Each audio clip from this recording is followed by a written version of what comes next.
Assalamualaikum warahmatullahi wabarakatuh. Saya Raihan Andi Songnaga. Di sini saya ingin menjelaskan materi pertemuan ketiga, yaitu reduksi DFA. Saya belajarnya dari Google Drive yang sudah diberikan. Jadi yang pertama itu ada ekuivalensi antar DFA. Jika terdapat dua DFA yaitu M1 dan M2, maka mereka akan menerima string atau inputan yang sama. Misalkan L M1 dan L M2. Jika LM1 sama dengan LM2, maka DFA itu sama, ekuivalen. M1 dan M2-nya ekuivalen. Nah, prinsip reduksi DFA ini ada dua, yaitu memisahkan set yang dapat dibedakan dengan tidak dapat dibedakan, yaitu distinguishable dan indistinguishable. Nah, jadi tujuan reduksi ini mengurangi jumlah state-nya sesederhana mungkin. Nah, misalkan P, Q adalah pasangan state dan A adalah input. Jadi cara membedakannya yaitu kalau distinguishable itu dia pasti selalu berbeda. Misalkan P-nya menuju state akhir, sedangkan P-nya tidak menuju state akhir, sedangkan Q-nya menuju state akhir atau sebaliknya. Begitu juga dengan transisinya.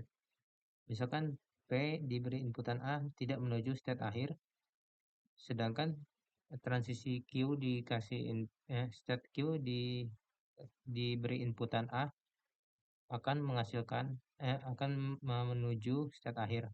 Sebaliknya intinya kalau distinguishable itu mereka berbeda. Tujuannya itu berbeda. Sedangkan indistinguishable itu dia selalu sama. Eh, P P menuju state akhir, Q juga menuju state akhir. Atau kayak gini ya, sama-sama tidak menuju state akhir. Itu juga transisinya.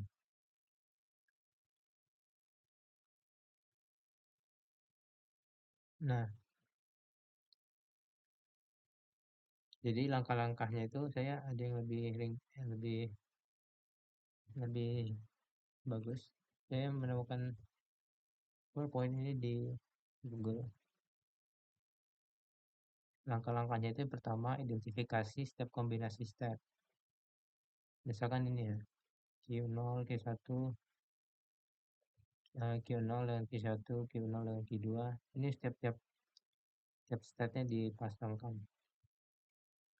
Nah, lalu yang kedua, state yang berpasangan dengan state akhir Q4 merupakan state yang distinguishable.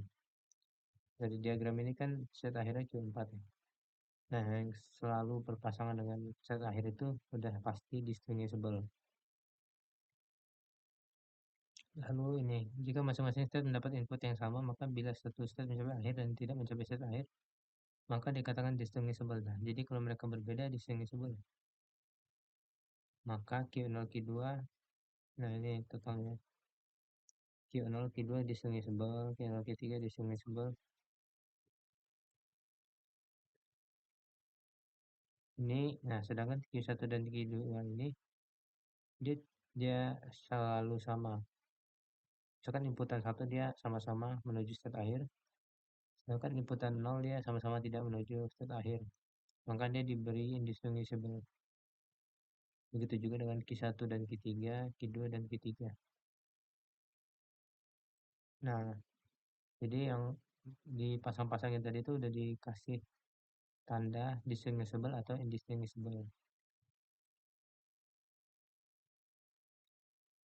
Lalu kita kelompokkan yang indistinguishable, terus kita gabungin. Nah, hasil penyederhanaannya itu begini. Nah, tabelnya ini potong gitu ya.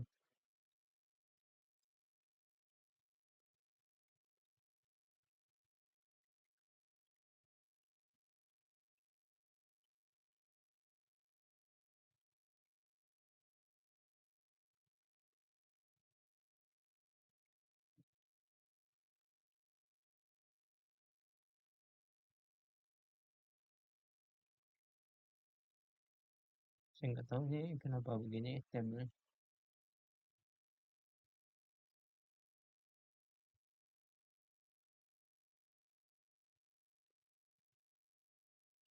Saya juga kurang ngerti ya. Tapi yang saya tangkap ya ini statnya, lalu ini inputan.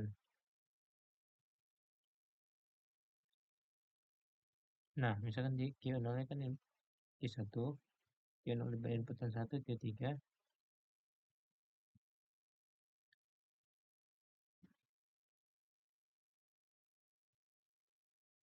Nah, ini ada kelas-kelasnya masing-masing nih.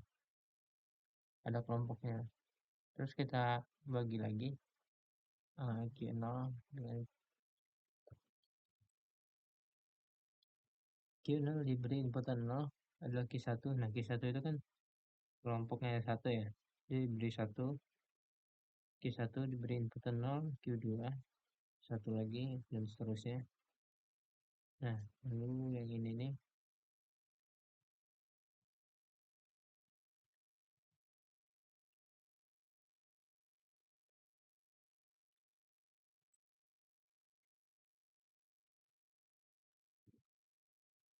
begini terus ya. Q0 diberi input 1, Q3, kelompok-kelompokin gitu.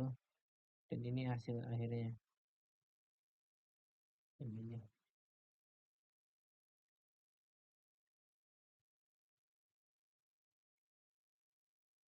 Dan mungkin segitu saja. Wassalamualaikum warahmatullahi wabarakatuh.